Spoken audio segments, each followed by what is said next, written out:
Vous avez entendu parler de la révolution sexuelle? On est au bout là. Ça a commencé dans les années 1950.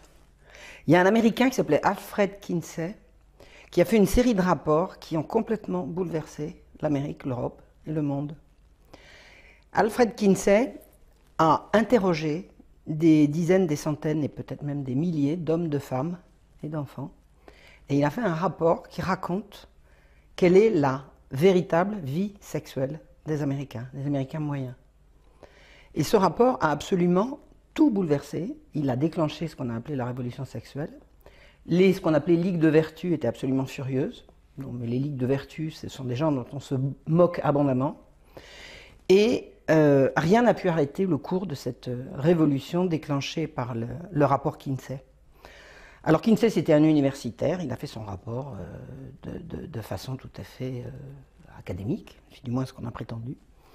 Et la vérité qui a émergé de ce rapport a été absolument traumatisante pour le peuple américain. On a appris dans son rapport qu'un homme sur 10 avait des rapports homosexuels réguliers. Qu'un homme sur 2 trompait sa femme et que 2 hommes sur 3 allaient voir des prostituées. Ce n'était pas du tout l'image que les Américains avaient d'eux-mêmes. Du tout.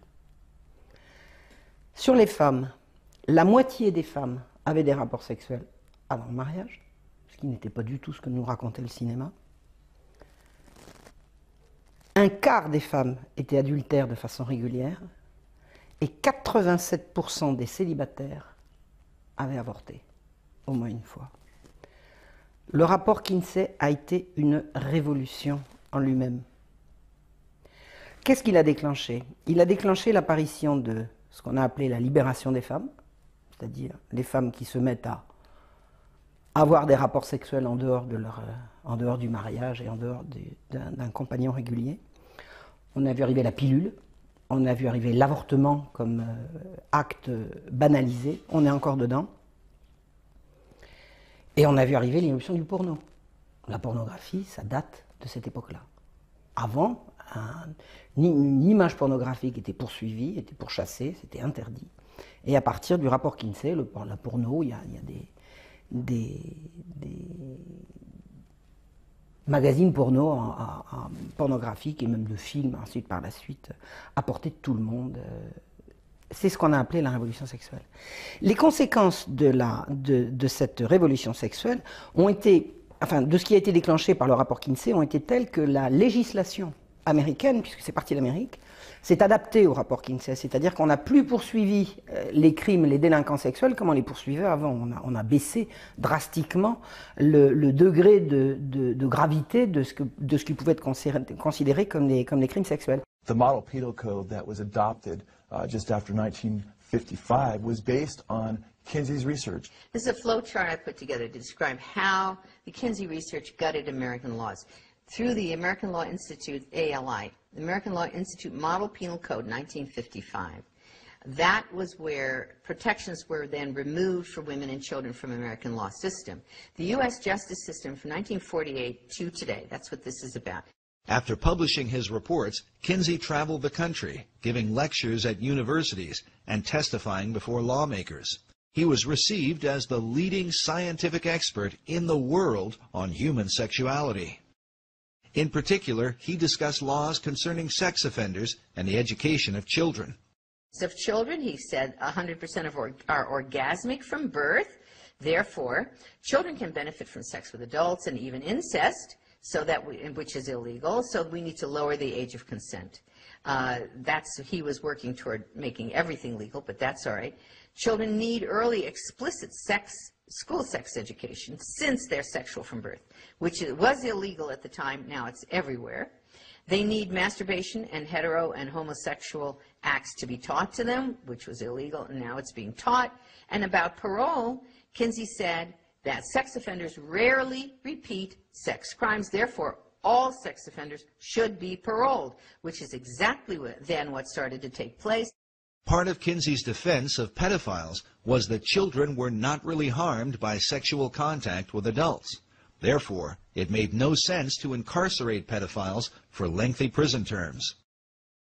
Et Kinsey était tellement sûr de ce qu'il disait qu'il a dit un jour sous serment, et je vais vous faire la citation, il faut que je la trouve, il a dit que les délinquants sexuels récidivaient rarement. C'est-à-dire qu'il suggérait que quelqu'un qui avait commis un crime sexuel soit mis en liberté conditionnelle. Et il a dit ça sous serment. Et ce monsieur était pris très très au sérieux. Très très au sérieux.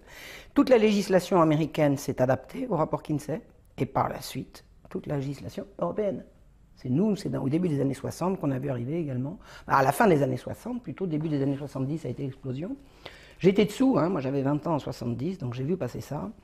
La banalisation de la transformation de la sexualité depuis comment dirais-je, la sexualité est devenue une activité de loisir à laquelle tout le monde avait droit. Ça s'est pas fait du jour au lendemain, mais on y est complètement maintenant. Et ça a débuté à ce moment-là. L'avortement, on a bien le droit, la pilule, on a bien le droit, coucher avec qui on veut, on a bien le droit, on a bien le droit, on a bien le droit. C'est l'individualisation de la morale, et bien ce qui me fait plaisir, mon plaisir et mon droit. Tout ça, ça date de cette époque-là, et tout ça, ça a été déclenché par le rapport Kinsey. Il y a une autre conséquence du rapport Kinsey qui a été absolument fondamentale, c'est l'irruption du mouvement gay. Qu'est-ce que c'est l'irruption du mouvement gay? C'est un monsieur qui s'appelait, alors j'ai son nom, il s'appelait Harry Hay. Il est fondateur du mouvement de libération des homosexuels aux États-Unis, et il dit « Les tenants de la libération gay et les amoureux des garçons doivent savoir tout ce qu'ils doivent à Kinsey. » Voilà, c'est eux qui le disent. Et il y a un mouvement qui s'est créé dans la foulée du mouvement de libération gay, c'est le mouvement de libération des pédophiles. Ils ne se disaient pas comme ça s'appelait le NAMBLA, c'est le mouvement de libération des hommes qui aiment les garçons. In 1994, an underground film was released titled Chicken Hawk, Men Who Love Boys. The film documented the lives of certain members of NAMBLA, the North American Man-Boy Love Association. The word chicken hawk is a reference in the gay community to older men who prey upon underage children, boys in particular. I have all my life been attracted to younger boys. Where are the boys? Boys are everywhere. You don't have, there's not one single place. There's the mall, the supermarket, the street, the sports event. I can look out my window and see the school, and it's like Moses looking across to the promised land. Now, the Queen's Vernacular was considered to be the #1 gay lexicon dictionary for homosexual language. 12,000 words in this dictionary, and you open it up, and their mascot is, as was the mascot in The Advocate, a boy, Boy Scout in this case, and the 12,000 words that are in here all relate to the in language, the cant that's being used within the homosexual movement amongst homosexuals. What do all these words mean? Well, they had a certain meaning for the homosexual world that the straight world didn't understand. Chicken Hawk, Men Who Love Boys, stands as a powerful indicator of the damage done to America in its post-Kinsey era. We remind the audience that the group NAMBLA, who are the focus of this film, claim to take their inspiration directly from Alfred Kinsey. And while many in the gay community would deny that homosexuality is linked to pedophilia, it is worth noting that the very founder of the gay rights revolution, Harry Hay, consistently advocated the inclusion of NAMBLA in gay pride parades. In fact, here is a photo of Hay marching in a parade with the words, "NAMBLA walks with me," written on his back. Needless to say, Hay had been persuaded by his chief influence, Alfred Kinsey. Et Harry Hay a toujours demandé aux militants de NAMBLA de défiler avec lui pendant les Gay Pride. C'est-à-dire que, d'emblée, quand les homosexuels ont commencé à sortir publiquement pour revendiquer leur libération, ils ont accepté avec eux les pédophiles, c'est-à-dire les homosexuels amoureux de jeunes enfants, et pas d'adultes consentants. Voilà. D'autre part, l'influence qu'a eu Kinsey, ça a été également en direction de la connaissance qu'on pouvait avoir des enfants. Et Kinsey disait, les jeunes enfants ont besoin, je le cite là, c'est une citation, les jeunes enfants ont besoin de cours d'éducation sexuelle explicites le plus tôt possible, puisqu'ils sont sexuels dès leur naissance. Le plus tôt possible. C'est ce qu'on est en train de nous vendre pour l'éducation sexuelle à partir des petites classes. Il y a des programmes promus par les Nations Unies pour faire de l'éducation sexuelle la plus explicite possible dès les petites classes. Kinsey nous l'a vendu dans les années 50. Et il disait également, les enfants peuvent tirer des bénéfices de relations sexuelles avec des adultes, y compris leurs parents. C'est-à-dire que Kinsey a fait la promotion de l'inceste, ce qui dans nos cultures est considéré quand même comme le crime des crimes. Donc si Kinsey a dit la vérité, et apparemment tout le monde était d'accord pour dire que c'était la vérité, et il était normal de vouloir adapter effectivement la morale publique à sa pratique. Sauf que des gens courageux, intelligents et moralement tout à fait recommandables sont allés regarder ça de plus près. Et ils ont vu quoi? Que 55% des hommes interrogés par Kinsey sur leurs pratiques sexuelles étaient des délinquants, des prisonniers, des psychopathes, des grands criminels, et y compris des grands criminels sexuels. Il a mélangé pour moitié des hommes normaux de l'américain moyen avec des délinquants, des psychopathes, y compris des délinquants sexuels. Et il nous a sorti des statistiques là-dessus. Again, a later study done as early as 1960 by Phyllis and Eberhard Kronhausen would find that the levels of sexual promiscuity among males were much lower than Kinsey had reported. According to his fellow researchers, the reason for this dramatic difference is because Kinsey manipulated the data, including men from America's prisons, as part of the regular male population. He wrote that he found 1,300 to 1,400 sex offenders that he used as his normal male population. What? In addition to the convicted sex offenders, Kinsey included regular prisoners who were serving time for other offenses, along with 199 sexual psychopaths, all mixed together as part of the regular male population and presented to the American people as the average American male. In this interview for the documentary titled 1 in 10, listen as Paul Gephardt, who was one of Kinsey's co-authors and a member of his original team, admits to the high percentage of prisoners and their impact on Kinsey's data. With these poorer, lower educational level samples. And when I say poorer, they had, for example, 55% were prison. 55% were prison.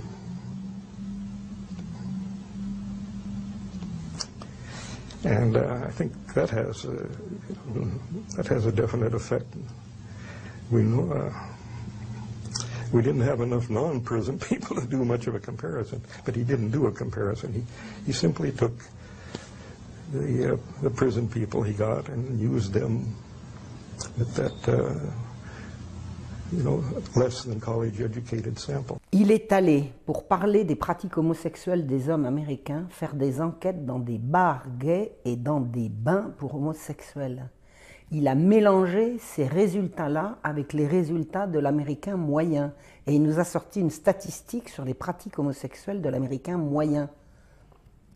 C'est extraordinaire. Les femmes, comment a-t-il trouvé autant de femmes qui avortent et qui ont des rapports sexuels multiples hors mariage? Il est allé interroger des prostituées.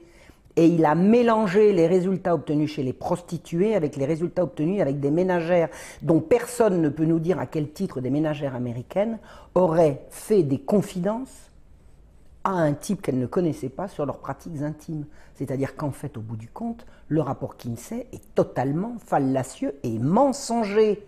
On a changé la législation américaine et lancé une révolution sexuelle sur des résultats faussés, truqués et malveillants. Mais il y a plus grave encore.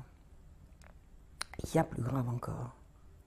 Alors, à propos de l'homosexualité des hommes, des enquêtes ont été faites à la suite des rapports Kinsey avec d'autres données et des gens qui ne sont pas allés voir les barguets et les bains. Hein. Les chiffres de Kinsey ont été multipliés par 10. C'est-à-dire que la vraie statistique de l'homosexualité, d'après ces chercheurs, c'est pas 1 homme sur 10, c'est 1 sur 100, ce qui n'est pas la même chose. Ce qui n'est pas du tout la même chose. Maintenant, comment est-il allé faire pour découvrir que les enfants étaient sexuels dès la naissance? Là, on doit la découverte de ce qui s'est passé à une américaine de choc qui s'appelle Madame Judith Reisman, que je salue. And you know what Gebhardt said to me? You know what Dr. Gebhardt said? He wrote me a letter, which I wish you had up there too, in which he said that oral and manual techniques were used on the children. Now, Phil, I'm going to say that once more. I'm going to say that once more. And if I'm wrong, let them sue me. He said oral and manual techniques were used on those children.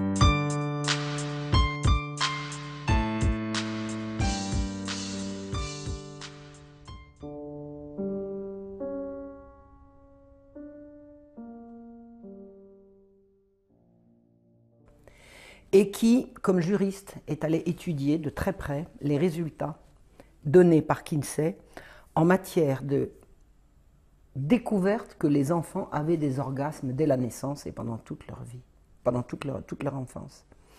Kinsey a fait des tableaux dans lesquels il relate tel enfant de tel âge, ça va de 4 mois à 10-11 ans, a réussi à avoir en l'espace de 24 heures tant d'orgasmes.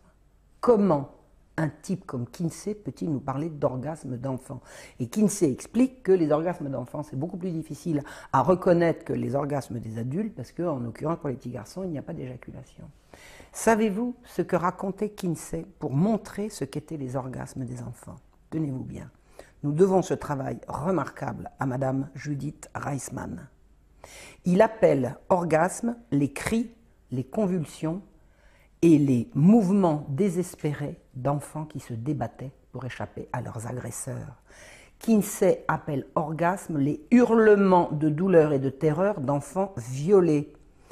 Kinsey nous a fait un rapport sur la sexualité enfantine, fait sur des enfants violés par des pédophiles dont il était lui-même. C'est ça qui a constitué le changement de morale en direction de l'éducation à donner aux enfants. Et nous y sommes à l'heure actuelle. Les enfants sont, paraît-il, sexuels dès leur plus jeune âge, on le sait par Kinsey, qui était un pédocriminel. The findings are so extreme that one child, a 4-year-old, is said to have had 26 orgasms within a 24-hour period. For Dr. Reisman, the obvious question was, where did Kinsey get such information? And I looked at those charts and graphs. I can't tell you how long it took me to try to process what I was seeing.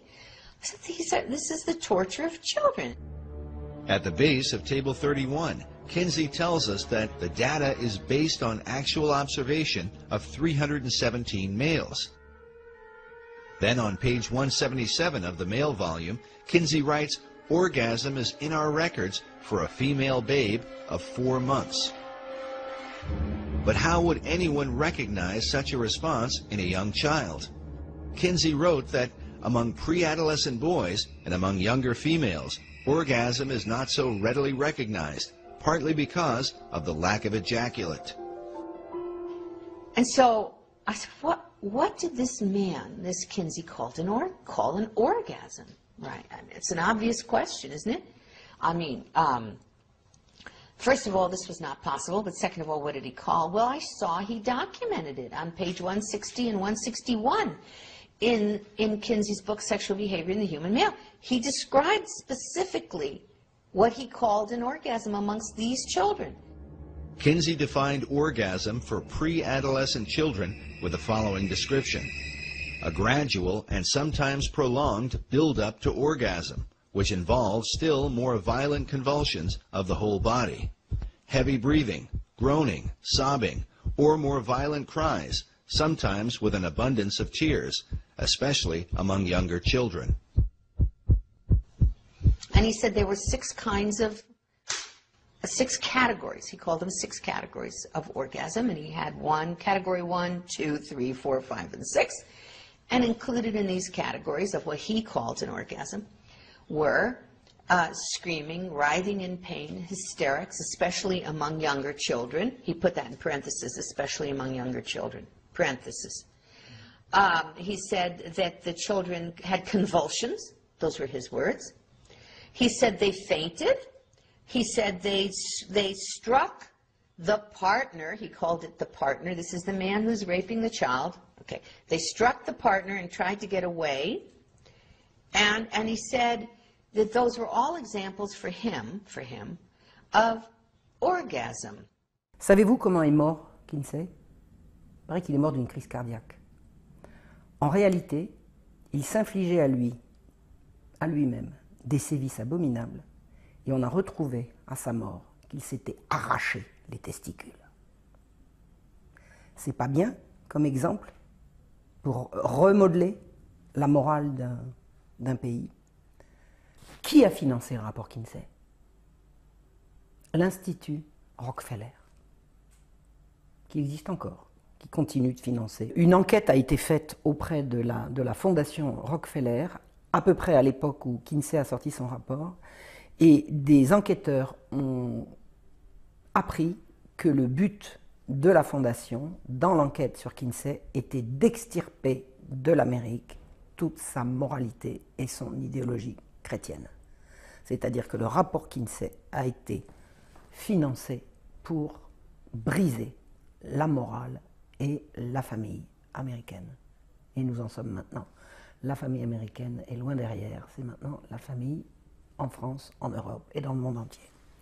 C'est-à-dire qu'il s'agit d'un plan de destruction de la morale publique par l'intermédiaire d'une pseudo-révolution sexuelle. Pour tout casser, tout briser, le but ne peut être qu'un but de domination. In the 1950s, a congressional committee was formed under Congressman B. Carroll Reese to investigate the influence of the large tax-exempt foundations, including Rockefeller. There was a huge concern at the time, in the 1950s, that the foundations were now being run by people with a strikingly strident a libertarian or liberal agenda which resisted and resented the Judeo-Christian way of life. The late Norman Dodd was the director of research for the Reese Committee. In an interview recorded shortly before his death, Dodd stated that part of what the committee had learned was that the objective of the great foundations was to remove America from the values on which she was built and to do so through the education system. What we had uncovered was the determination of these large endowed foundations, this Carnegie Endowment story and the Ford Foundation and the Guggenheim and the Rockefeller Foundation, all working in harmony toward the control of education in the United States. Dodd's testimony becomes an important issue when considering the direct impact of Kinsey's research on sex education in America. While the Reese Committee investigated many programs funded by the foundations, when it came to Kinsey's research, they were vehemently opposed by the late Congressman Wayne Hayes. That's established quite well in Renee Wormser's book on foundations, their power and influence, a book that no American who wants to understand what happened to our country should be without. Renee Wormser was the lawyer for the Reese Committee. In his book, Wormser writes that the committee had dug up some significant material about foundation support of the Kinsey projects. This brought Mr. Hayes into a steaming rage, he says, and he asked to see our entire Kinsey file. It was produced for him, and he angrily declared to Mr. Dodd that we were to go no further with this particular investigation, contending that every member of Congress would be against our doing so. Mr. Hayes stated emphatically to Mr. Dodd that he would oppose any further appropriation to our committee unless the Kinsey investigation were dropped. Savez-vous comment s'appelle l'Institut Kinsey? Le vrai nom de l'Institut Kinsey, c'est Institut pour l'étude du sexe, du genre et de la reproduction. C'est-à-dire que le genre, l'étude de genre, fait partie de ce que promet l'Institut Kinsey, grand criminel devant l'Éternel. En 2007, Aaron Russo, qui était un homme de cinéma, atteint d'un cancer, a donné une longue interview à... Comment s'appelle-t-il, hein? Alex Jones. Et il a dit avoir été ami avec un certain Nick Rockefeller. Alors, je ne connais pas l'affiliation, enfin, je veux dire les rapports familiaux entre ce Nick Rockefeller et la fondation du même nom. Enfin, il est vraisemblable que ce très riche monsieur faisait partie de cette bande. Et Aaron Russo a dit devant caméra, il faut retrouver ce passage, que son ami Rockefeller lui a dit que dans les années 60, c'est-à-dire une dizaine d'années après la sortie du rapport Kinsey, c'était eux qui avaient inventé la révolution sexuelle, l'idée étant, en mettant les femmes au travail, de les couper de leurs enfants, de telle sorte qu'on puisse récupérer les enfants. Well, one of the things they told me was that he was at the house one night and he would talk and he started laughing. He said, "Aaron, what do you think women's liberation was about?" And I said, I had pretty conventional thinking about it at that point. I said, I think it's about women having the right to work, getting equal pay with men, just like they won the right to vote, you know? And he started to laugh. He said, "You're an idiot." And I said, "Why am I an idiot?" He said, let me tell you what that was about. We, the Rockefellers, funded that. We funded Women's Lib, you know? And we're the ones who got all over the newspapers and television, the Rockefeller Foundation. He says, and you want to know why? He says, there were two primary reasons. And they were, one reason was we couldn't tax half the population before Women's Lib. And the second reason was, now we get the kids in school at an early age. We can indoctrinate the kids how to think. It breaks up the family. The kids start looking at the state as the family, as the school, as the officials, as their family, not as the parents teaching them. And so those are the two primary reasons for Women's Lib, which I thought up to that point was a noble thing. You know, when I saw their intentions behind it, where they were coming from when they created it, the thought of it, I saw the evil behind what I thought was a noble venture. Alors l'Institut Kinsey, qui est un institut de recherche sur le sexe, le genre et la reproduction, je crois que tout le monde a compris le rapport qu'on peut faire avec ce qui se passe aujourd'hui. Toute la morale sexuelle qui a cours aujourd'hui est la conséquence d'un rapport truqué, financé par la banque, destiné à détruire la civilisation chrétienne, institut dirigé par des pédophiles. 60 ans de mensonges, de chute, de perte des repères et des valeurs. Ce qu'il a fallu de souffrance et d'angoisse pour comprendre comment nous en sommes ici aujourd'hui. Comprendre quoi? Que chez l'humain, le sexe est sacré et n'est pas une activité de loisir. Le sexe est sacré et lié à l'amour. Nos enfants sont notre avenir. Les pervers veulent nous les voler. Alors maintenant qu'on sait, on fait quoi?